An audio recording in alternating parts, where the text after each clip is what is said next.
আসসালামু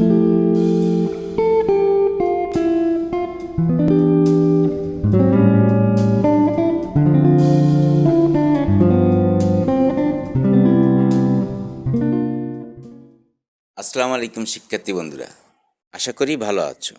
হ্যাঁ বন্ধুরা, ক্লাসিফিকেশন অফ ভার্বস আসলে ব্যাকরণগতভাবে সঠিক বাক্য গঠনের জন্য ভার্বের শ্রেণী বিভাগ বোঝা অত্যাবশ্যক। ইংরেজিতে অনেক ধরনের ভার্ব রয়েছে।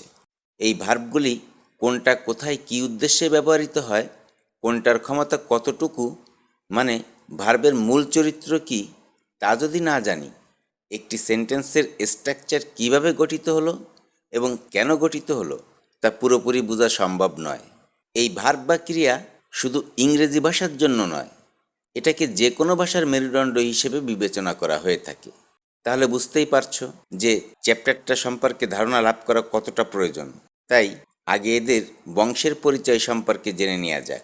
আসলে এই পৃথিবীতে যত ভার্বই দেখো না কেন, এরা প্রধানত দুইটি ভাগে বিভক্ত, যার একটি হচ্ছে ফাইনাইট ভার্ব, মানে সমাপিকা ক্রিয়া, অর্থাৎ যে ভার্ব পূর্ণ অর্থ প্রকাশ করে, এবং অন্যটি হচ্ছে নন ফাইনাইট ভার্ব, মানে অসমাপিকা ক্রিয়া, অর্থাৎ যে ভার্ব পূর্ণ অর্থ প্রকাশ করতে পারে না।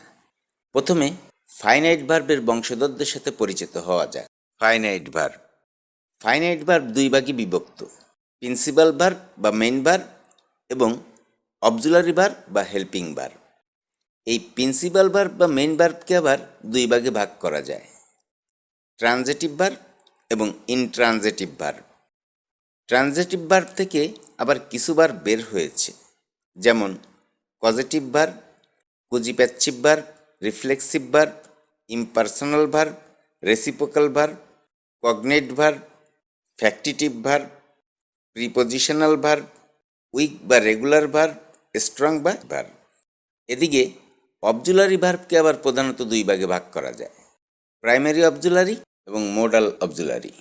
এই প্রাইমারি অবজুলারি ভার্ব আবার তিন ভাগে বিভক্ত, to be verb, to do verb এবং টু হ্যাভ ভার্ব। এই টু বি, টু ডু এবং টু হ্যাভ ভার্ব কোনগুলি এবং এদের ব্যবহার সম্পর্কে পরবর্তীতে আলোচনা করা হবে। এখন আমরা শুধু ভার্বের ক্যাটাগরির সাথে পরিচিত হচ্ছি।